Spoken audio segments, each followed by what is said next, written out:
Continuando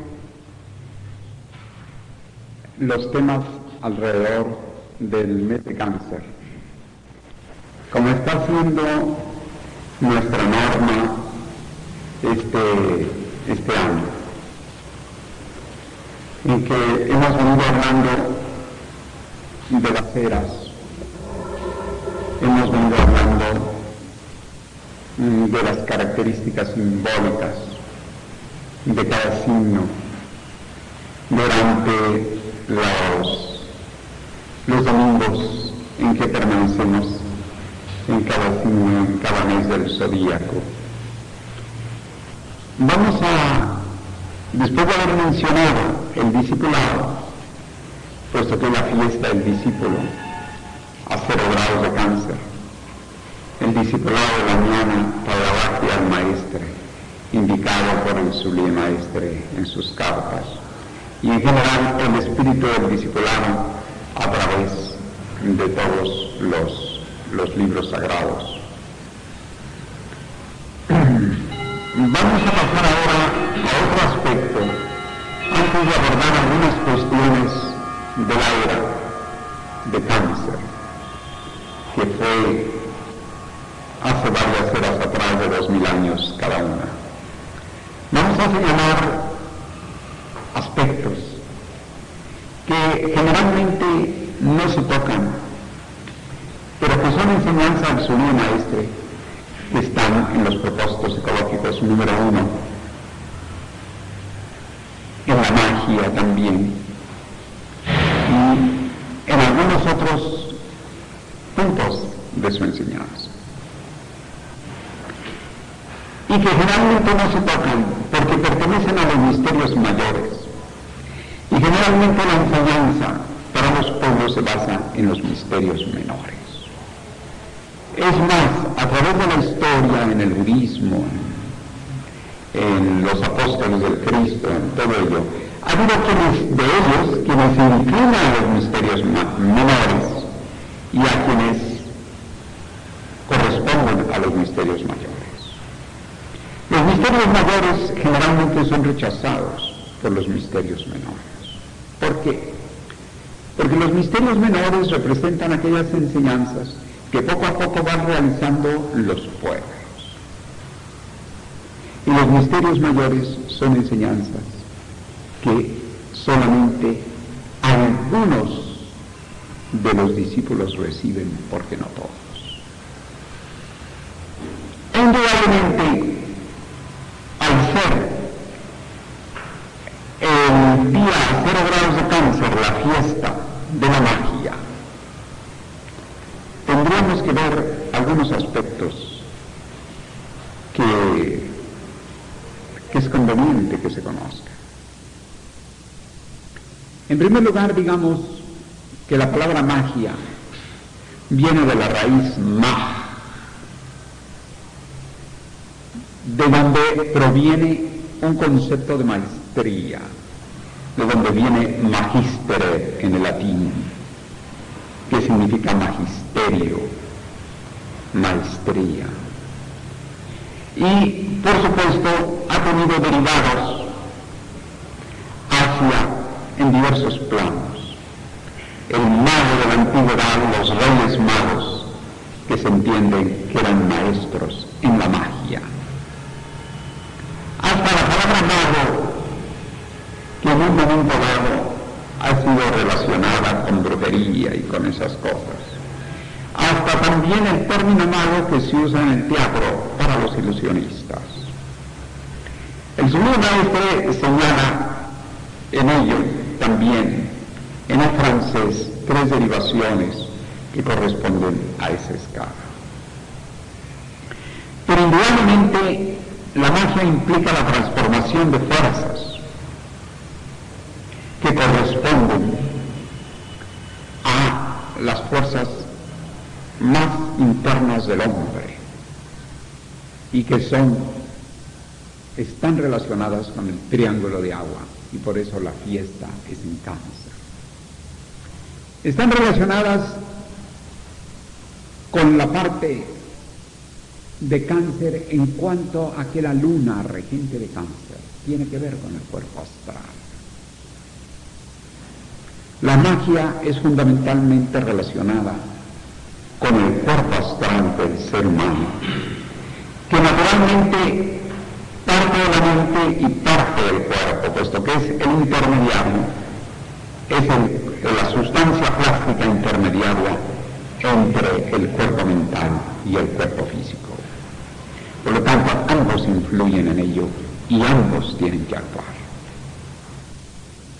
De ahí que las bases de la magia, por una parte es mental y por otra parte es física. Porque si no, no se actuaría hacia el cuerpo astral. Aunque se dice que el cuerpo astral es el que recibe realmente las influencias cósmicas. Pero entonces hay una interacción. El cuerpo mental nos haría pensar tanto en la sublimación de ondas mentales como en la magia del pensamiento, la creatividad, la fuerza mental. Y en lo físico tendríamos que considerar el adquirimiento de fuerzas que tienen que ver con ese triángulo de agua. Por ejemplo, el sexo, la sublimación sexual, la impregnación que implica la unión, y que la unión implica también una sublimación en determinados casos, y que por lo tanto tiene el día de la magia del triángulo de agua relación con Escorpio, pero también tiene relación con Piscis en cuanto a que Piscis tiene una característica en el sentido de lo místico, de la búsqueda de lo sagrado. Entonces, por una parte está el cuerpo astral, por otra parte están las fuentes de la generación a través de Escorpio y por otra parte el triángulo de Piscis. Si nosotros no analizamos esto, no vamos a penetrar, ni mucho menos vamos a considerar esas características de la fiesta iniciática, de la magia. Abordando primero la parte correspondiente a Cáncer, que es el signo del cual nos estamos ocupando, en su sentido simbólico y significativo en relación con la fiesta de la magia, tendríamos que indicar que el cuerpo astral cada vez más se demuestra su existencia. Aparte de que muchos de nosotros hemos tenido la experiencia clara de un desdoblamiento y que nos ha permitido comprender que inclusive la mente no solamente está en las células cerebrales, sino está en el cuerpo astral. Y que la mente está en plena relación con el cuerpo astral. Y el cuerpo astral ha sido fundamentalmente comprobado como una emanación neurofluídica y también como una sustancia plástica que hasta con la cámara Curie, los rusos, y las investigaciones que han hecho en la URSS, sin exactamente un propósito espiritual, pero han visto la existencia del cuerpo astral. Y existen muchas demostraciones de su existencia. Y así como se ha pensado durante mucho tiempo que el cuerpo astral ha estado en la sangre, posteriormente ha habido la teoría de que está más en relación con la linfa, ya que la linfa es una parte tan misteriosa del cuerpo humano, y por lo tanto son los dos líquidos principales, la sangre y la linfa, lo que está muy en relación. Y propiamente el cuerpo astral tan receptivo es el que más fácilmente es receptivo a la magia. Pero tendríamos nosotros que tomar en consideración un factor muy importante, que dijimos que es la mente. por su acción en el cuerpo astral y por la acción del cuerpo astral en la mente. Primero que todo, digamos que existe en los pueblos la tendencia al pensamiento mágico.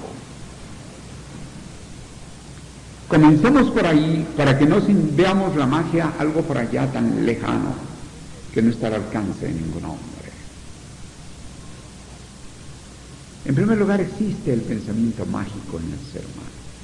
Y hay regiones en el planeta que son mucho más inclinadas al pensamiento mágico. El Sublime Maestre hace un estudio interesante acerca de los paralelos, se entiende, en el mapa de la Tierra. Recuerdan ustedes que el Ecuador está a la mitad de la esfera terrestre. Entonces los paralelos hay norte, que son paralelos al Ecuador, hacia el norte y hacia el sur.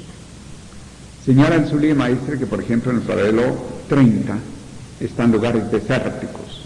En el paralelo 40, en cambio, hay donde se acumula el poder y están las ciudades más poderosas del mundo.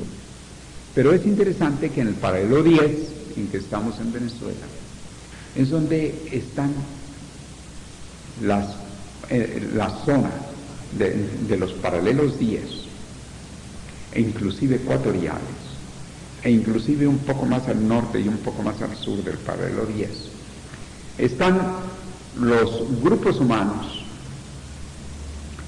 que más se entregan al pensamiento mágico. Si nosotros tomamos un mapa, nos damos cuenta que así es, recorriendo los diversos continentes, siguiendo la zona del paralelo 10. Y nosotros lo podemos advertir también en nuestro mundo venezolano, colombiano, del norte del Perú, sobre todo, más que del sur mismo. En general, también Venezuela alcanza a Costa Rica, la zona de Panamá, y podríamos ver hacia el África, en la India, la zona de Ceilán, todo ello, y donde observamos cierta predisposición a la mentalidad mágica. Como nos estamos dirigiendo a hermanos aquí presentes, que en un 50% son venezolanos, entonces, hablando como venezolano, me voy a permitir hacer observar algunas características. El culto de María Leonza, en plena capital de Caracas, no es cualquier cosa. Nosotros nos hemos encontrado en oficinas públicas de primera categoría entre los más altos jefes y abogados, médicos, personas diversas que están dentro del culto de María Leonza. Es más, es interesante que hace muchos años, cuando el gobierno venezolano expropió la montaña de Yaracuy, en donde se reúnen para el culto de María Leonza, las declaraciones de la sacerdotisa Beatriz, que es, digamos, la que encabeza actualmente el movimiento, hizo unas declaraciones a la prensa que la prensa sacó en primera plana, diciendo: María Leonza Beatriz, que tomé, no recuerdo su apellido, declara que está muy contenta de la expropiación porque ya habiéndolo expropiado el gobierno, ahora sí va a mandar ella allí. Es interesante. Pero a Beatriz se le encuentra en las oficinas públicas y ella manda. Y en reuniones que hacen donde están funcionarios públicos, hablan de su poder mágico.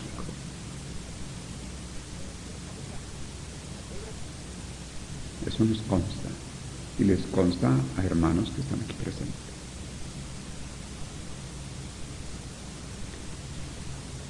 Enseguida, quisiera señalar que hay hechos como los siguientes.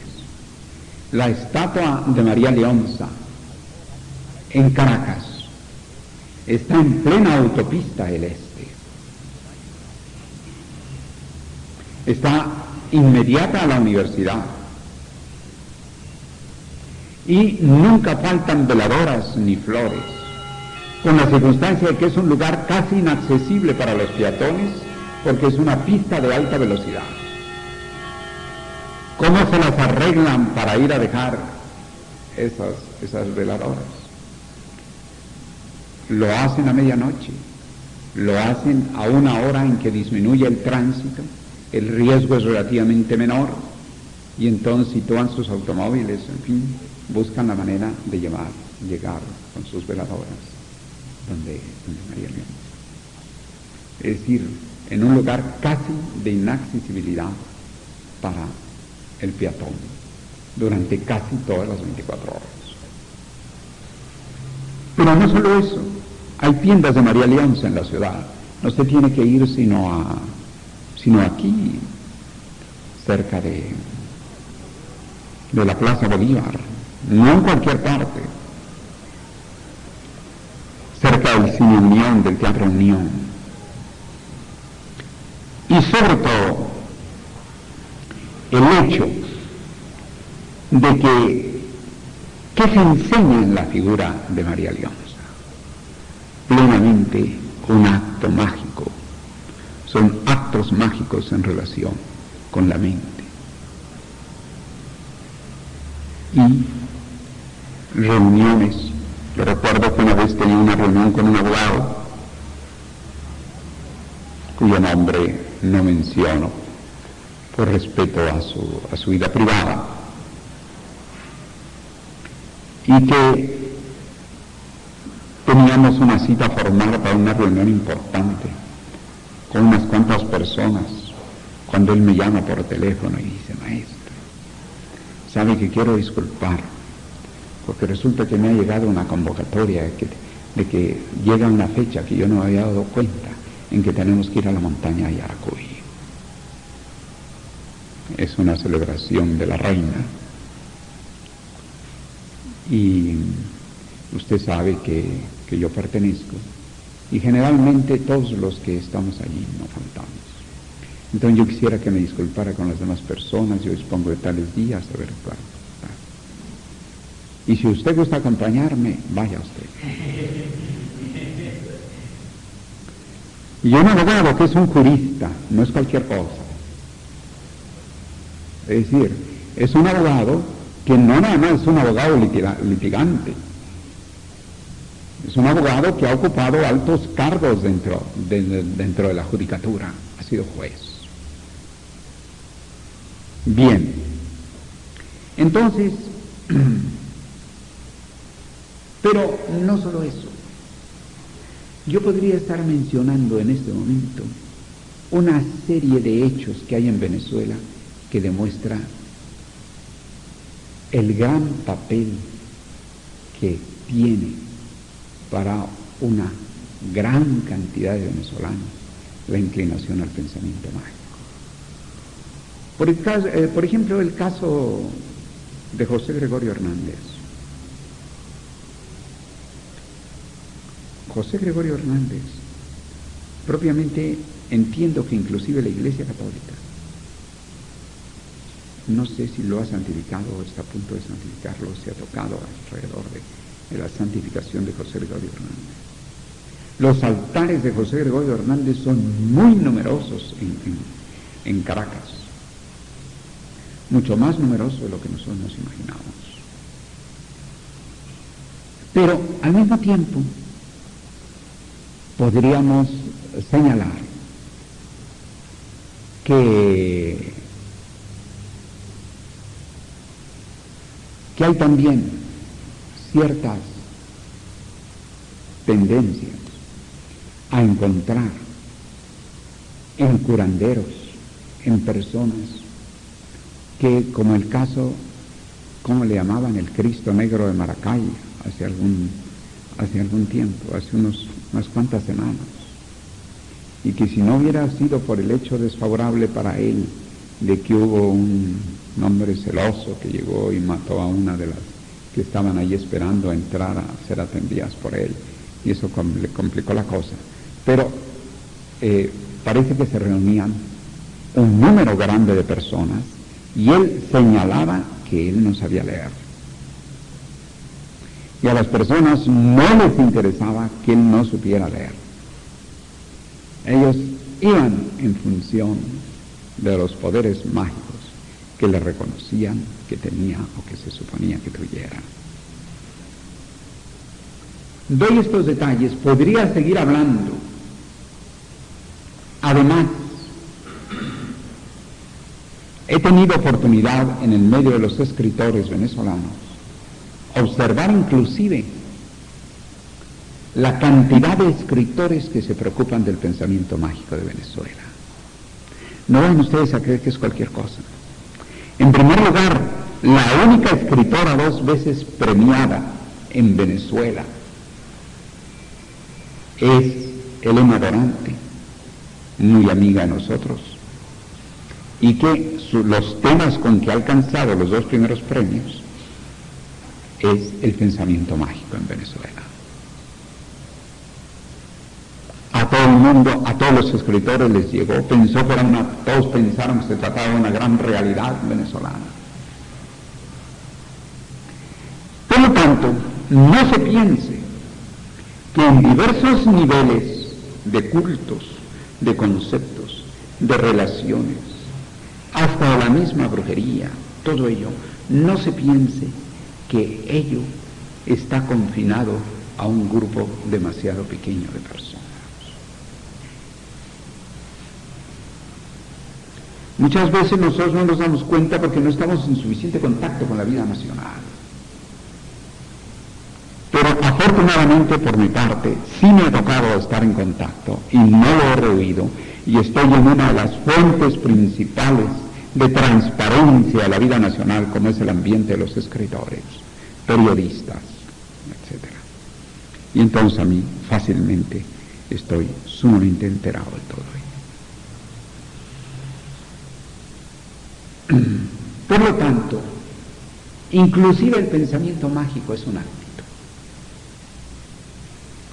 Una actitud que quizás tiene una especie de abstracción de lo concreto.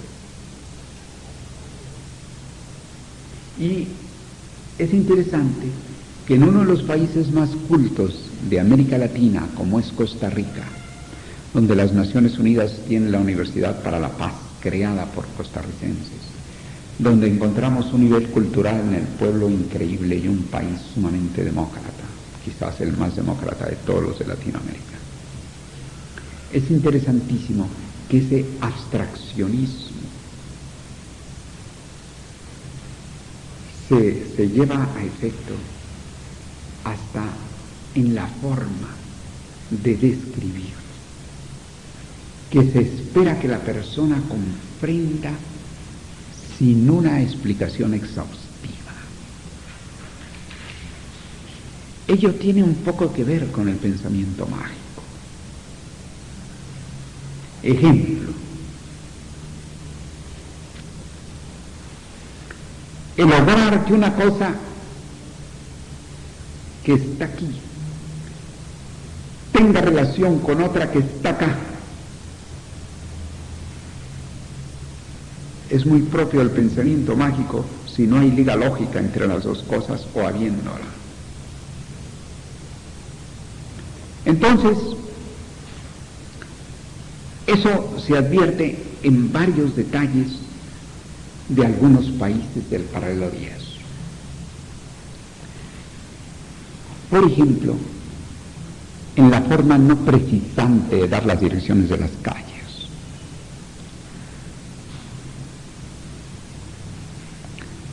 uno le dicen, allí en la Quinta Amelia, en la urbanización tal, calle tal, o avenida tal, aun cuando esa avenida tenga 20 calles, y uno tiene que buscar a la Quinta Amelia por ahí, con un telescopio.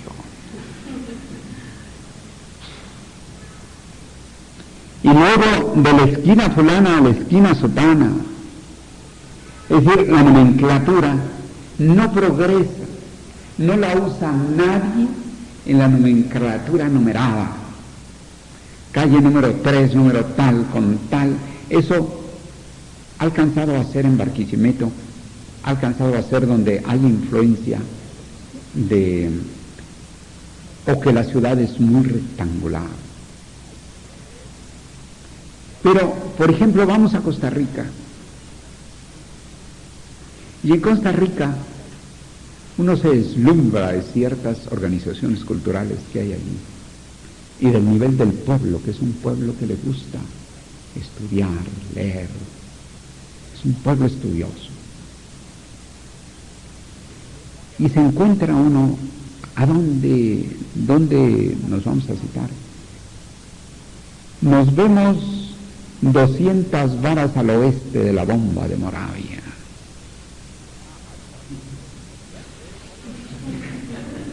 Y a veces ya más precisantemente le dicen a uno a 150 varas al oeste de la bomba tal, o de la farmacia tal, en tal urbanización.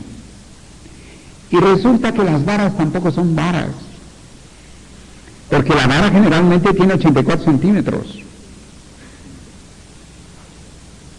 Y ahí no cuentan sino porque son 100 varas cualquier calle. Así sea de medio kilómetro o sea de 50 metros, son 100 varas. Y 50 varas quiere decir media calle. Y 25 varas quiere decir una cuarta parte de la calle. Entonces ya sabe uno que si le dan, sabe uno después de perder kilos ahí caminando, ¿no?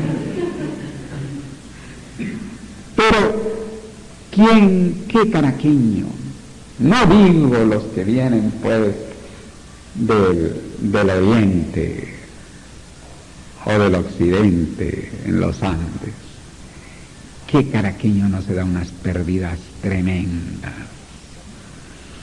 ante que le dicen, mira, es muy fácil, yo vivo en la urbanización tal, caminas tal, y subes y allí encuentras el edificio. Y para colmo, la quinta o edificio ni siquiera tiene título, allí uno lo busca o está por ahí, allí escondido, llega uno. Y eso, no digamos en donde son nombres de esquinas, y además de los nombres tan pintorescos que tienen algunas, son lugares que uno tiene que irle preguntando a todo el mundo de dónde está por ahí la calle de Pajaritos. Pajaritos. Y resulta que en Pajaritos está el Ministerio de la Justicia, semejante edificio, semejante función, todo. Dice, no, vaya allá al edificio de Pajaritos, ahí nos vemos, me dijo una vez un abogado, nos vemos ahí en Pajaritos. Y iba pasando ahí en su automóvil.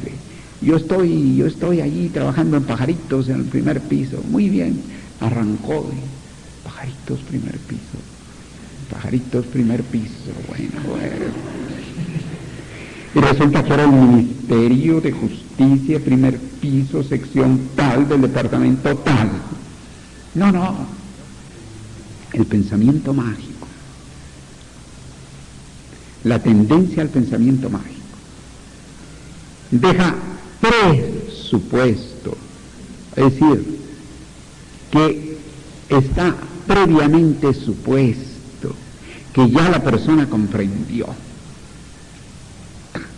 Eso tiene su parte muy positiva en cuanto que origina una mente ágil y que rápidamente puede contestar.